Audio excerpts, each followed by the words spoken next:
자, 여러분 안녕하세요. 자, 오늘은 이제 프린트 6페이지 페르시아의 발전과 그다음에 조라스터교의 성립, 자, 교과선 194페이지를 펴보도록 하겠습니다. 자, 내용은 다음과 같습니다. 이 서아시아 지역에 드디어 통일 제국이 등장하게 됩니다. 혹시 기억나는지 모르겠는데 옛날에 여러분들 메소포타미아 지역을 최초로 통일했었던 왕조가 있었죠? 기억날까요? 힌트 주겠습니다. 눈에는 눈, 이에는 이. 무슨 왕국일까요? 바로 바빌론 혹은 바빌로니아 왕국이 있었죠. 바로 함무라비 법전이 바로 그거 아닙니까? 자, 그런데 그 일이 있은 다음에 히타이트인들이 이 지역을 공격을 하면서 바빌론이 멸망했다고 하지만 히타이트인들의 그런 통치도 그다지 그렇게 오랫동안 이루어져 나가는 그런 모습이 보여졌던 것은 아니었습니다.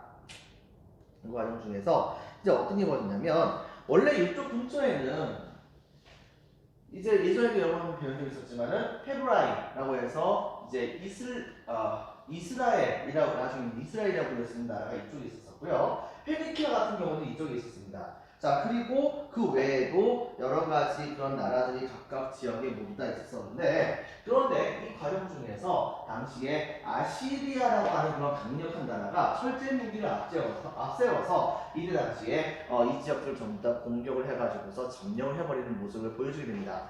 이때 당시에 이스라엘이라고 한 나라는 이제 나중에 둘로 갈라지죠. 이제 교과서에 있으면 헤브라이라고도 나오는데요. 바로 하나는 이제 유대왕, 그 다음에 또 하나는 이스라엘, 또 다른 이제 이스라엘이라고 하는 왕국으로 이게 갈라지게 되고, 여기에서 이스라엘은 아시리아한테 멸망당합니다. 하지만 유대왕국은 그래도 복속을 하는 대가로서 살아는 남았다가 나중에 이제 멸망을 당하게 됐죠. 자, 아시리아 같은 경우에는 당시에 이 이집트 지역까지 같이 공격을 해가지고서 이 지역을 바로 어느 정도까지 먹어주는 모습을 보여주게 돼요. 그래가지고서 우리가 알고 있는 메소포타미아 지역과 또 하나 이집트 문명이 있었던 바로 이집트 지역을 같이 통합을 하는 모습까지 보여주기도 했었죠.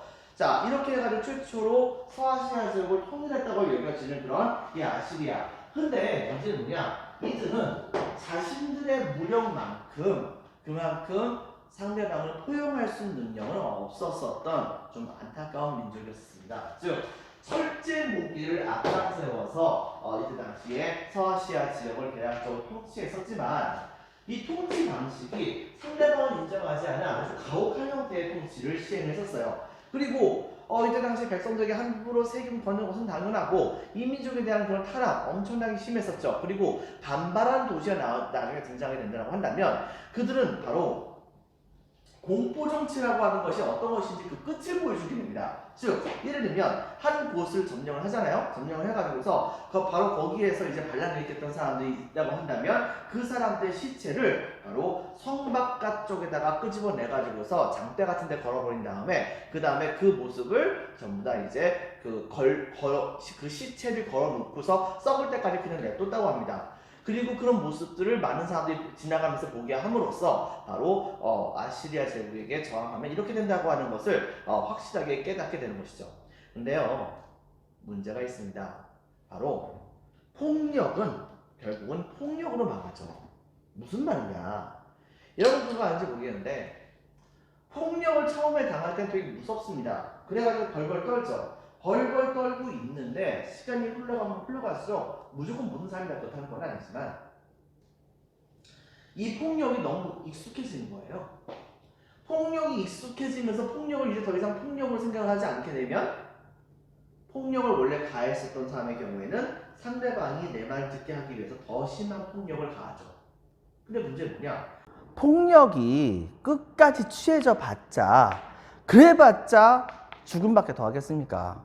결과적으로 어떤 게 벌어지냐면 당시에 아시리아는 자기의 말을 듣지 않았었던 많은 그런 나라 그 피지배 계층들에게 강력한 폭력으로서 최고 죽음의 지경까지 보여주는 모습을 보여주기도 합니다. 하지만 이때 당시에 많은 포갑을 당하고 있었던 그런 민족들의 경우에는 처음에는 아시리아의 위세에 눌려가지고서 고개를 숙였지만 너무 심각하게 괴롭히다 보니까 나중에는 죽음을 무릅쓰고서 들고 일어나게 됩니다. 들고 일어나게 되고 그것을 결과적으로 아시리아가 막아내지 못하게 되죠. 그렇게 결과적으로 이것 때문에 아시리아는 멸망을 하게 됩니다. 그리고 이 여러 개의 나라로 분열되는 모습이 보여지게 되었다 볼 수 있겠습니다. 자, 별표 하나 치겠습니다. 아시리아 기원전 7세기 바로 철제 무기, 빈칸 읽겠습니다. 철제 무기를 앞세워서 최초로 빈칸 읽겠습니다. 서아시아를 통일하게 됩니다. 그리고 다음 줄에 가혹한 통치로 반란, 바로 이 가혹한 통치로 반란되게 되면서 오른쪽에 나와 있는 도표 보이죠? 바로 그런 방식으로 여러 개의 나라들이 전부 다가 이 아시리아에 통합이 됐었지만 나중에 다시 한번 분열이 되게 됩니다. 그러다가 이들이 이제 다시 한번 통일을 하게 만들게 했었던 나라가 바로 여기 보이는 아케메네스 왕조 페르시아라 볼 수 있겠습니다. 이 아케메네스 왕조 페르시아의 경우에는 바로 흩어져 있었던 그런 바로 이 서아시아 지역의 왕조들을 하나 통합을 했는데요. 먼저 여기 보이다시피 여기 이제 아프리카 지역입니다. 아프리카 지역에 여기 흘러가는 이제 강이 나일강이고요. 그 다음에 이쪽에서 이렇게 흘러가는 이 강이 바로 티그리스 유프라테스 강입니다. 그리고 이쪽에 흘러가는 강이 바로 인더스 강인데요. 이때 당시에 바로 이 아케메네스 왕조 페르시아의 경우에는 먼저 이집트 지역까지 장악을 해가지고서 이 지역을 다 먹어치웁니다. 다 먹어치우고 그 다음에 또 한 가지 이 아라비아 반도 이 남쪽은 이제 사막이다 보니까 너무 덥잖아요. 아케메네스 왕조 페르시아 입장에서는 가장 핵심적이라고 볼 수 있는 지역만 점령을 한 것입니다. 바로 이 지역까지를 장악을 하고 그 다음에 이때 당시에 바로 이 그리스 북부 지역과 동부 지역에 해당되는 부분을 또 장악을 했으며 그 다음에 이쪽을 넘어서 이게 흑해라고 하는 바다인데요. 그 다음에 카스피라고 하는 바다고요. 이쪽 북쪽은 이제 너무 추우니까 이쪽까지는 점령하진 않고 바로 이 라인에 따라 가지고서 동방 지역까지 이렇게 가게 되면서 인도의 인더스강 유역까지를 정말 장악을 하는 모습을 보여주게 돼요. 그러면서 굉장히 거대한 왕조를 만들게 되었다 볼 수가 있겠습니다. 그 다음에 또 한 가지, 근데 이렇게 국가를 유지해 나가고 있었던 이런 아케메네스 왕조 페르시아의 경우에는 이렇게 거대한 국가를 유지하고 있으면서도 무려 거의 한 200년 동안이나 이 지역을 전부 다 통치를 하거든요. 이것이 가능하게 했던 이유가 뭐 때문일까요? 아시리아는 남을 인정할 줄 모릅니다. 그러다 보니까 그들의 반발로 인해서 금방 망한 거예요. 하지만은 이 아케메네스 왕조의 경우에는 그게 좀 다릅니다. 즉, 당신들의 백성이 되겠다라고 하는 것만 인정해 준다고 한다면 그 지역의 법이 아케메네스 왕조 페르시아의 가장 원칙적인 법을 벗어나지 않는 한 기본적으로 그 지역의 법 자체를 전부 다 인정을 해줍니다. 그리고 또 하나 그 지역에 어떤 종교가 있든 그런 거 상관없이 다 관용적으로 다 인정을 해줍니다. 더불어서 또 한 가지, 그 지역의 말도 심지어는 통일을 안 해도 됩니다. 마음대로 써도 돼요. 지금부터 따지면은 미국보다도 훨씬 더 어떤 면에서는 좀 더 편하다고도 볼 수 있는 거겠죠. 미국은 전부 다 영어 쓰고 있는데 이 지역의 경우에는 그런 것도 별로 생각하지 않았단 말입니다.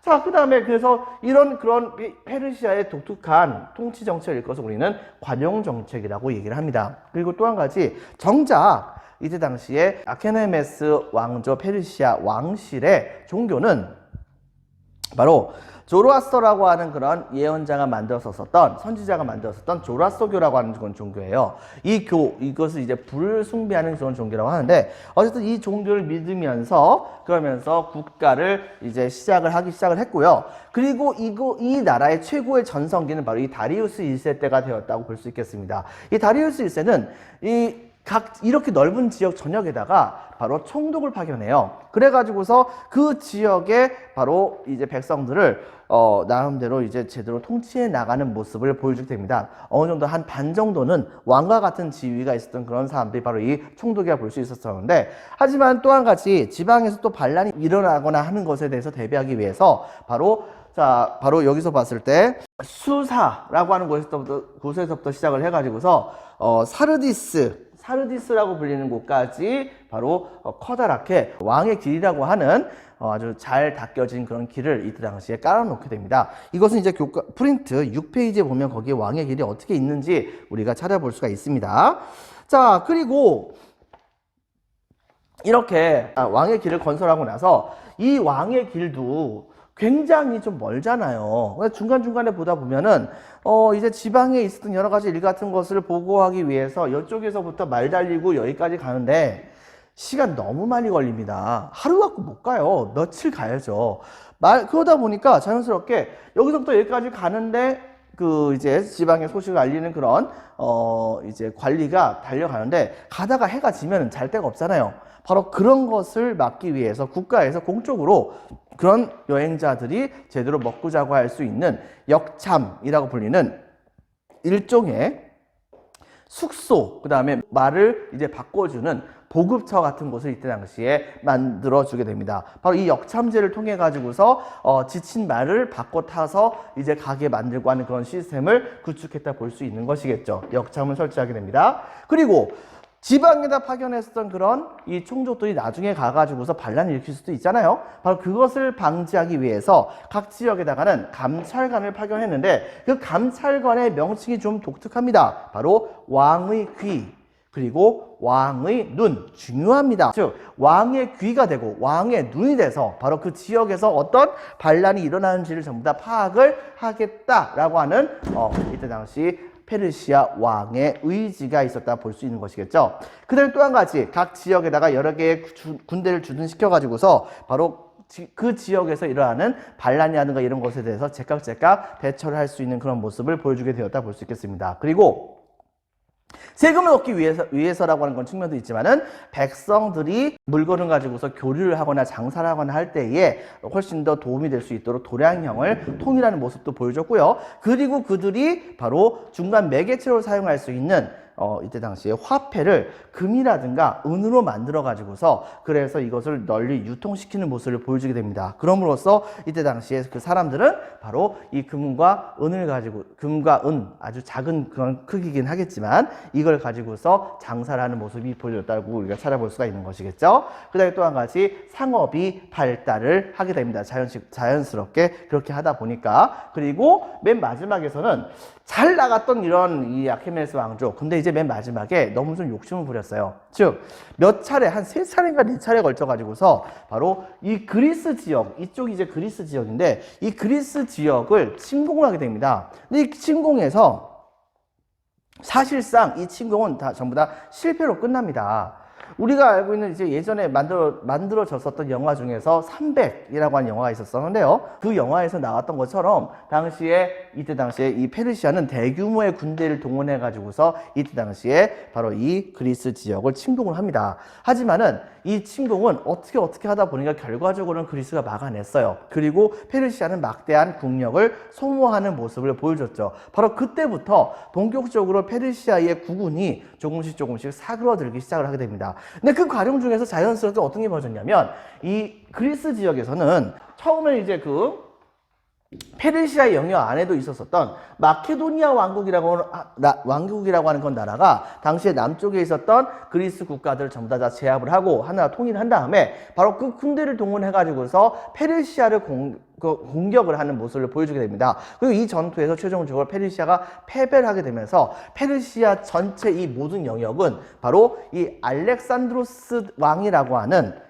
마케도니아의 왕에 의해서 정복을 당하게 됩니다. 그리고 그 군대가 계속해서 정복을 하다가 인도까지 가게 되었고 인더스강 유역까지 점령하게 되면서 이때 당시에 인도 사회에 커다란 충격을 주게 되었던 것이죠. 지난 시간에 선생님이 인도에 대해서 설명할 때 그 부분에 대해서 얘기를 했었습니다. 그런 측면 여러분들이 기억을 해주기 바랍니다. 알렉산드로스의 침입으로 멸망을 하게 되었다라고 하는 것을 기억해 주기 바랍니다.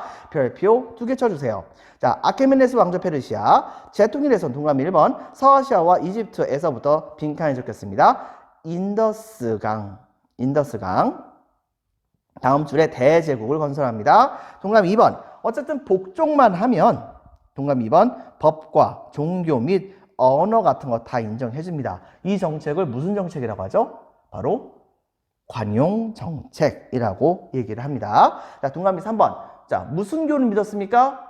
바로 조로아스터교. 바로 이 조로아스터교를 숭배했는데 주로 바로 이 페르시아의 왕실, 귀족, 페르시아 민족들 자체가 주로 이제 조로아스터교를 숭배했었지만 백성들에게 이 종교를 강요한 것은 아닙니다. 그것은 여러분 기억을 해줘야 돼요. 자, 그 다음에 전성기에서는 바로 다리우스 1세라고 하는 왕이 있었으며 이 사람은 전국의 20여 개의 주에 자, 무엇을 파견했습니까? 바로 총독을 파견했습니다. 총독을 파견했고 동남 2번 도를 정비합니다. 왕의 길 혹은 왕의 길이라고 하는 그런 도로를 새롭게 만들어서 이걸 통해서 지방의 소식을 빠른 속도로 이제 알 수 있도록 하는 그런 시스템을 구축했다 볼 수 있겠고요. 동그라미 3번에서는 역참을 설치합니다. 그리고 동그라미 4번에서는 감찰관을 파견합니다. 왕의 귀, 왕의 눈이라고 하는 감찰관을 파견해서 각 지방의 반란 상황 같은 것을 계속해서 감시하는 모습을 보여주게 됩니다.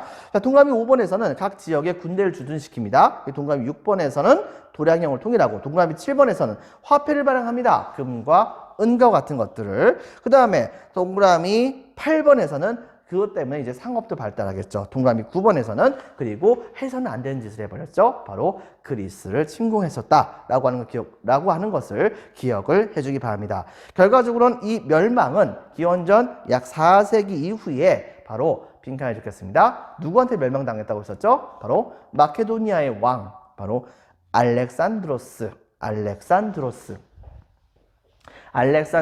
의해서 침입으로 이제 멸망을 하게 되었다라고 하는 것을 여러분들이 기억을 해주기 바랍니다. 이번에는 아케메네스 왕조 페르시아가 멸망을 당하고 나서 그 뒤를 이어서 어떤 상황이 벌어졌었는가에 대해서 이야기를 하도록 하겠습니다. 사실은 역사가 약간 좀 이제 빠져 있는 부분이 있어요. 어떤 거냐면은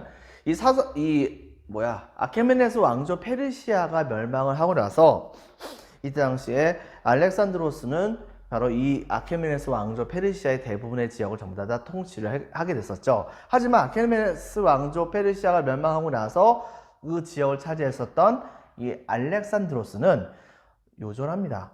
금방 죽어요. 그리고 제일 중요한 것은 후계자를 누구로 하라고 하는 말도 안 남겼어요. 이렇게 하다 보니까 당시에 스스로 나는 알렉산드로스 왕의 후계자다라고 얘기했었던 그런 많은 그 밑에 장군들이 알렉산드로스 대왕이 차지했었던 대부분의 지역을 서로 쪼개서 가지면서 자기네들끼리 전쟁을 벌이는 상황이 벌어지게 됩니다. 그런 과정 중에서 이쪽 지역의 경우에는 이제 박트리아라고 하는 건 나라가 등장을 하기도 했었거든요. 근데 그런 나라도 이제 나중에 이제 멸망을 하고 나서 그 뒤를 이어서 이번에는 바로 파르티아라고 하는 나라가 이제 이 지역에 이제 등장을 하게 됩니다. 바로 BC 3세기 중반 때쯤에 메소포타미아에서 인도에 이르는 그런 지역까지 중개 무역을 해 나가는 모습을 보여주게 됩니다. 전반적으로 봤을 때 이 파르티아의 영역은 여기 보이다시피 이렇게 이 지역이 전부 다가 파르티아의 영역이라고 보면 됩니다. 즉, 딱 봤을 때는 메소포타미아 지역의 이 지역을 완전히 다 차지한 건 아닌데, 티그리스 유프라테스강이 여기까지 흘러가니까요. 이 지역을 완전히 차지한 건 아닌데, 그런데 그래도 딱 봤을 때 동서 사이에서 중간에서 바로 이제 위치에 있어가지고 서쪽에 있는 나라들이 동쪽에 있는 물건을 사오려고 한다면 완전히 북쪽에 있는 통로를 통하거나 그것이 아니라고 한다면 이쪽으로 나 있었던 비단길을 통해 가지고서 물건을 사왔어야 됐거든요. 바로 그 가운데에 파르티아가 있었던 겁니다. 자, 이렇게 되다 보니까는 어떤 일이 벌어지게 됐었느냐? 이 파르티아의 경우에는 이 중개 무역을 통해 가지고서 엄청나게 성장을 하는 모습을 보여주게 됩니다. 자, 그래서 동그라미 3번에 파르티아에다 박스 한번 쳐주세요. 이 나라는 그다지 그렇게 많이 중요한 나라는 아닌데요. 동그라미 1번 메소포타미아에서 인도 일부 지역까지도 차지를 하긴 해요. 바로 인도에 이르는 지역까지 통치합니다. 인도 전역을 차지한 건 아니고 인도의 서북부 일부 지역만 차지하게 됩니다. 이제 이쪽이 인더스 강이라는 거 기억나죠, 여러분들? 자, 그 다음에 또 한 가지 보겠습니다. 두 번째는 이때 당시에 빈칸에 적혔습니다. 중개 무역으로 번영을 하게 됩니다. 중개 무역으로 번영하게 돼요. 그리고 이 시대 때에 서쪽에서는 엄청나게 강력한 제국이 하나 등장하게 됩니다. 즉, 이 서쪽 지역에 바로 이탈리아 반도가 있고 이 이탈리아 반도를 통해 가지고서 유럽의 남부 지역의 거의 대부분과 그 다음에 이쪽 서쪽 지역과 동쪽 지역과 아프리카의 북부 지역을 전부 다 아우르는, 그래서 지중해를 자기네들의 호수라고 불렸었던 거대한 나라, 바로 나중에 이제 배우게 되는 로마라고 한 나라 등장하게 돼요. 근데 이 로마라고 한 나라하고 이 파르티아는 정말 박터지게 싸움을 벌입니다. 근데 결과적으로는 로마가 더 힘이 센 거예요. 그러다 보니까는 처음엔 잘 나갔었었는데 나중에는 로마하고 너무 싸우는 바람에 국력이 이제 쇠약해지게 되면서 점차 쇠퇴를 하는 모습을 보여주게 됐던 것이라 볼 수 있겠죠. 자, 그런 상황에서 이제 짠 하고 등장했었던 나라가 바로 4번 사산 왕조 페르시아라고 하는 나라입니다.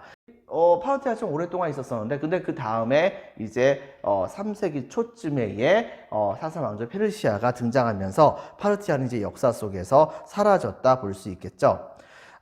여기서 빈칸에 들어갈 말이 깜빡하고 얘기를 안 했네요. 자, 로마와의 대결에서 점차 쇠퇴, 그러면서 새롭게 바로 등장했었던 사산 왕조 페르시아, 빈칸 읽겠습니다. 사산 왕조 페르시아라고 한 나라에게 멸망을 당하게 됩니다.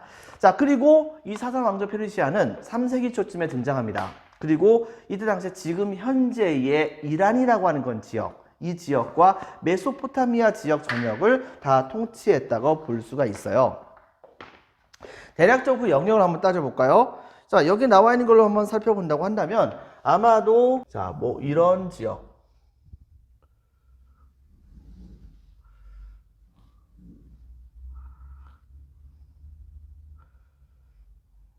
그 다음에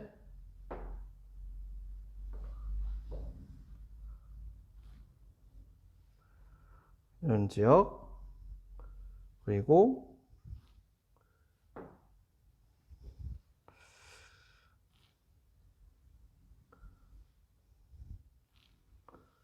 자, 이 지역을 다 통치했던 나라가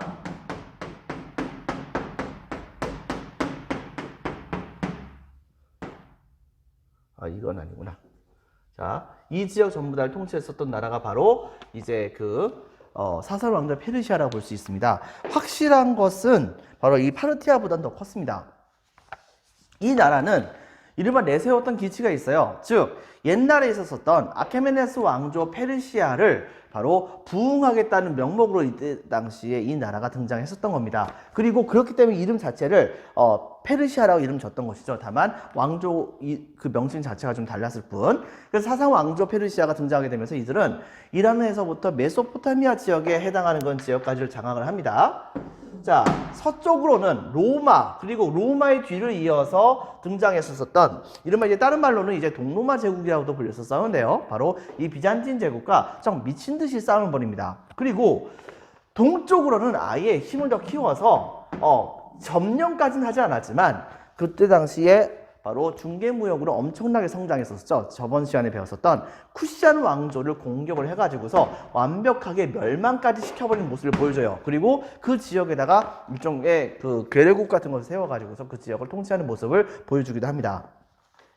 자, 그 다음에 또 한 가지 중앙집권적인 통치를 벌입니다. 마치 황제처럼 중앙집권적으로 모든 권력을 왕에게 집중시키게 만드는 그런 시스템을 구축하게 됐고요. 그 다음에 중개무역, 즉 비단길이 이때 당시에 굉장히 활성화됐었습니다. 왜? 전 세계에서 최고 부자 국가 중에 하나라 볼 수 있었던 나라가 바로 로마였는데 로마 사람들이 그렇게 사랑했던 것이 중국에서부터 들어왔었던 비단과 같은 동방의 물산이었습니다. 이 동방의 물산을 이때 당시에는 바다로 옮길 수 있는 방법을 몰랐기 때문에 자연스럽게 육지로 옮길 수밖에 없었고 그 육지는 당시 바로 이 사산 왕조 페르시아를 거쳐가지고서 올 수밖에 없었어요. 근데 이때 당시에 로마하고 사산 왕조 페르시아가 그다지 사이가 좋지는 않았거든요. 당연히 사산 왕조 페르시아는 바로 굉장히 많은 값을 붙여가지고서 로마에게 판매를 하게 되면서 거기에서부터 얻어지는 그런 이익을 사산 왕조 페르시아가 차지를 하게 되었다라고 우리가 찾아볼 수도 있는 것이겠습니다. 그래가지고서 당시 이들은 이 중개무역을 이때 당시에 굉장히 활성화시켜서 그걸로서 성장하는 모습을 보여줬고요. 그 다음에 또 한 가지는 바로 이 아케메네스 왕조 페르시아 때의 왕실이 그 다음에 페르시아 민족 자체가 주로 믿었었던 그런 종교가 바로 조로아스터교였는데 이 조로아스터교를 아예 국가의 종교로서 삼아버립니다. 국교로 만들어버려요. 그리고 그거에 따라서 국가를 통치해 나가는 모습을 보여주게 됩니다. 자, 이렇게 되면서 그러면서 이 사산 왕조 페르시아는 엄청나게 잘 나가게 됩니다. 하지만 그 치세도 생각보다 많이 오래된 건 아니었어요. 바로 약 한 한 4세기 정도, 400년 정도 지난 다음에 바로 이 이슬람 세력이 등장하게 되면서 굉장히 어이없게 이 이슬람 제국에게 멸망을 당하는 불운을 맞이하게 됩니다. 자, 그렇다고 한다면 바로 이 서아시아 지역의 역사를 대략적으로 이렇게 설명을 했는데, 그렇다고 한다면 이 부분에 대한 이 문화에 대한 것은 이제 곧 또 설명하도록 하겠습니다. 일단은 프린트 6페이지에서 계속해서 내용을 보도록 할게요. 동그라미 4번에 사사 왕조 페르시아 밑줄칩니다. 아케메네스 왕조 페르시아의 부흥을 내세우면서 건국되었다. 밑줄만 쳐줍시다. 사사 왕조 페르시아 자체는 조금 중요합니다. 이것은 별표 1개 반을 쳐주세요. 자, 발전에서는 자 밑줄칩니다. 이란과 메소포타미아, 이란과 메소포타미아 지역까지 이런 지역으로서 밑줄. 동그라미 1번. 서로는 로마 및 비잔틴 제국과 대립. 비잔틴 제국은 다른 말로 이제 동로마 제국이라고도 얘기하죠. 자, 근데 또 한 가지 동으로는 빈칸에 적겠습니다. 쿠시안 왕조를 멸망시킵니다. 그러면서 그 영향력을 굉장히 강화시켰다 볼 수 있겠고요. 그 다음에 동그라미 2번 중앙집권적인 통치를 실시합니다. 그리고 동그라미 3번 중개무역을 통해 가지고서 번영하는 모습을 보여줬고, 동그라미 4번 빈칸을 읽겠습니다. 조로아스터교. 이 조로아스터교를 국교화하는 모습을 보여주게 됩니다. 하지만 7세기 중엽 빈칸을 읽겠습니다. 이슬람 세력의 멸망. 자, 다음 페이지로 넘깁니다. 프린트 7페이지. 자, 프린트 7페이지를 보면 다음과 같이 선생님이 설명을 할 수가 있겠습니다. 자, 프린트 7페이지에 페르시아가 다양한 문화를 통합하다. 자, 여러분들 교과서는 196페이지에 해당이 돼요. 자, 이런 내용을 보면 다음과 같이 얘기할 수 있겠는데요. 첫 번째. 자, 동그라미 1번 아케메네스 왕조 페르시아의 문화. 주로 이제 아케메네스 왕조 페르시아의 문화에 대해서 많이 물어보긴 합니다. 이 별표 2개 칩니다. 이 문화에서는 가장 큰 특징 중에 하나가 지난 시간에 한번 설명했다시피 이 아케메네스 왕조 자체는 관영 정책의 핵심이에요.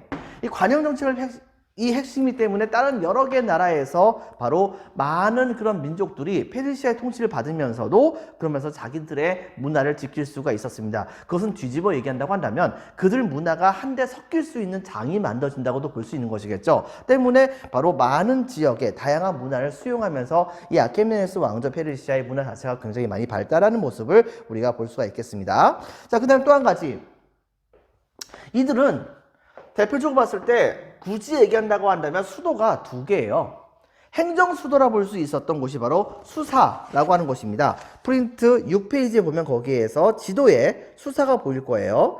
이 수사라고 하는 곳에서 이때 당시에 수사가 뭐 이 정도 되는 것 같은데, 자, 수사라고 하는 곳에다가 바로 수도를 세우긴 했었고 거기에서 모든 행정사무 같은 것을 이제 이르게 했었던 것이라 볼 수 있지만, 그렇지만 또 한 가지 왕궁을 설치하는 또 다른 수도가 있습니다.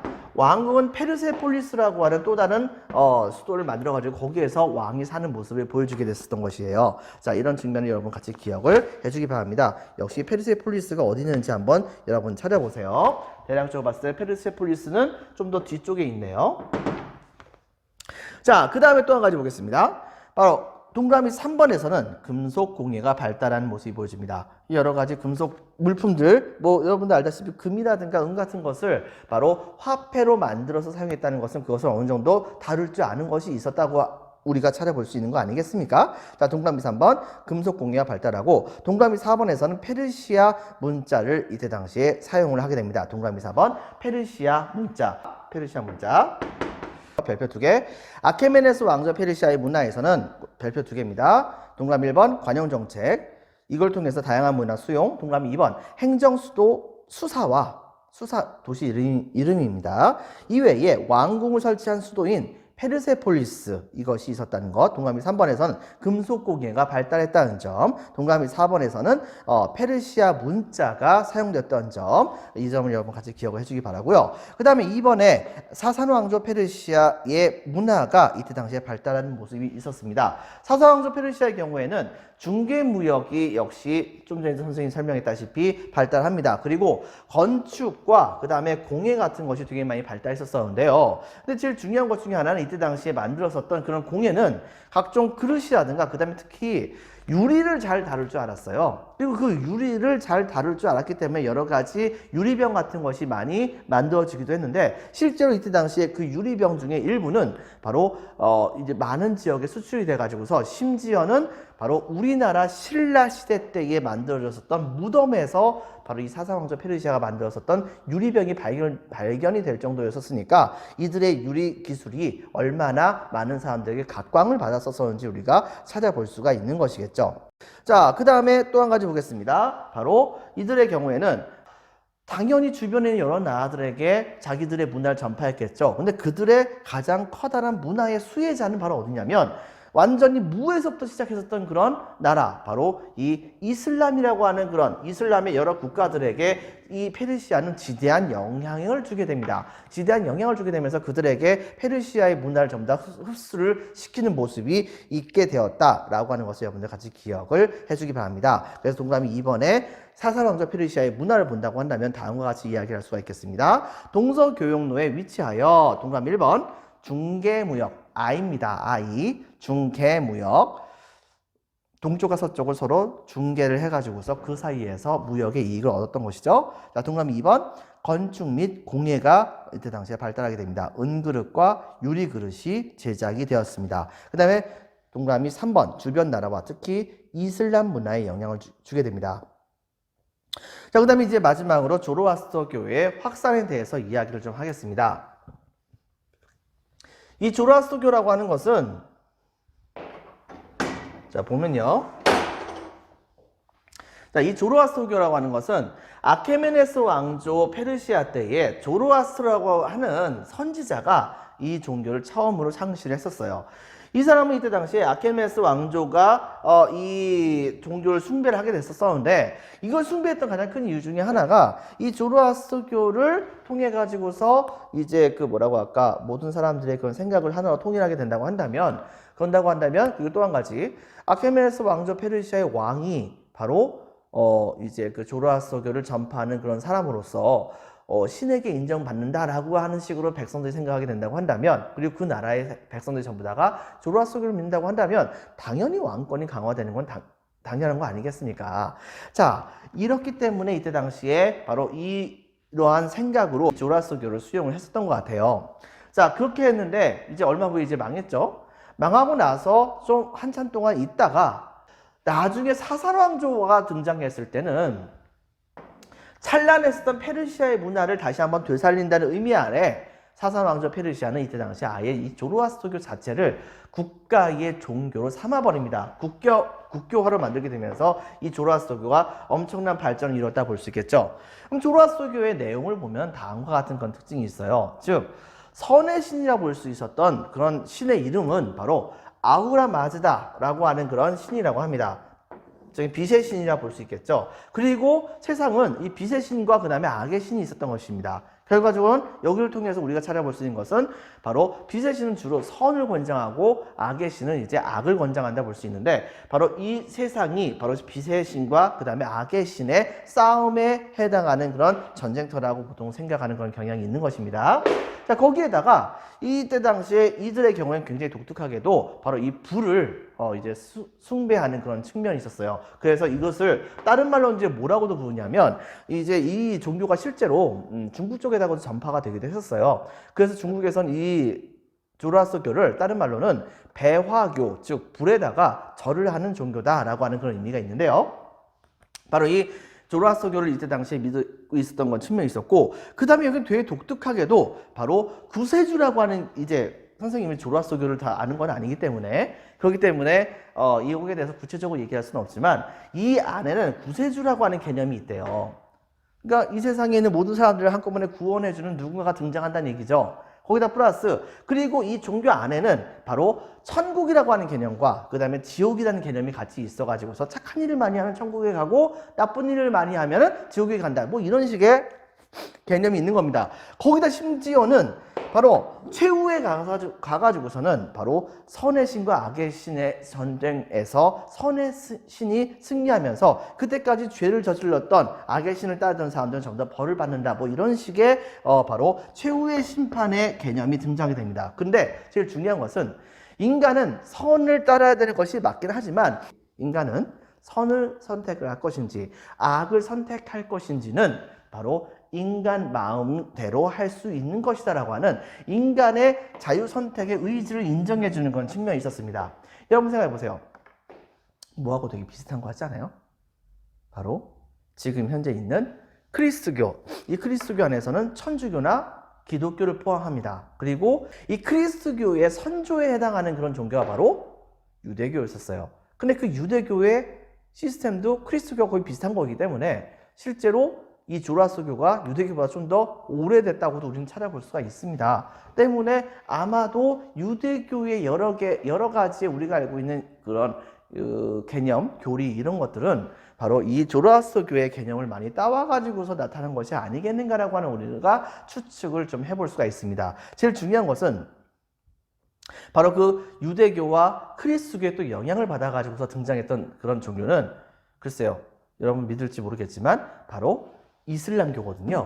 그러다 보니까 이 이슬람교에도 이 조로아스터교의 영향력이 어느 정도 전파가 된 것이 아니겠는가라고 생각이 되어집니다. 바로 이 조로아스터교의 바로 신이라 볼 수 있었던 아우라 마즈다라고 하는 건 존재는 여러분들 프린트 7페이지에 바로 이 상징이 나와 있습니다. 뭐 새 같은 모습의 그런 신의 모습이 보여진다 볼 수 있겠죠. 참고적으로 프린트 7페이지에 보여지고 그 다음에 여러분들은 교과서 197페이지를 보면 바로 이때 당시에 만들어졌던 아우라 마즈다의 그런 모습을 되게 화려하게 볼 수가 있을 것입니다. 바로 이런 측면을 여러분들이 기억을 해주기 바랍니다. 특히 196페이지에 나와 있는 여러 가지 순금검이라든가 순금뿔잔이라든가 은접시 뭐 이런 것들 이렇게 화려한 문명은 페르시아가 차지하고 있었다라고 하는 것을 여러분들이 기억을 하면서 자 그래서 프린트 7페이지에 바로 보면은 조로아스터교의 확산 별표 2개 쳐주세요. 밑줄 치겠습니다.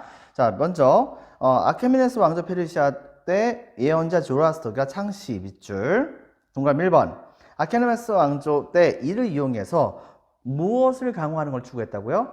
바로 왕권을 강화하는 것을 추구했습니다. 동그라미 2번 사산 왕조 때는 국교화가 됩니다.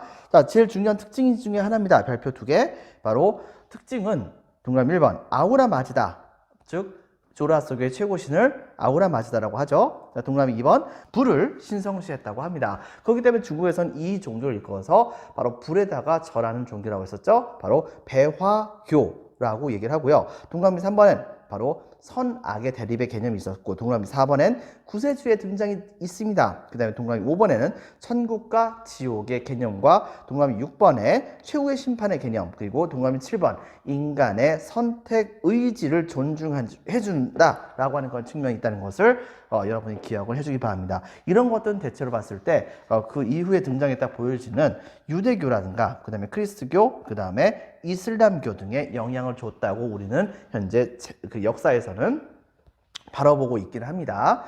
자, 그래서 빈칸에 적겠습니다. 크리스트교, 그 다음에 맨 마지막에 이슬람교. 자, 여러분들 수고 많으셨습니다. 오늘은 여기까지 하도록 하겠습니다. 감사합니다.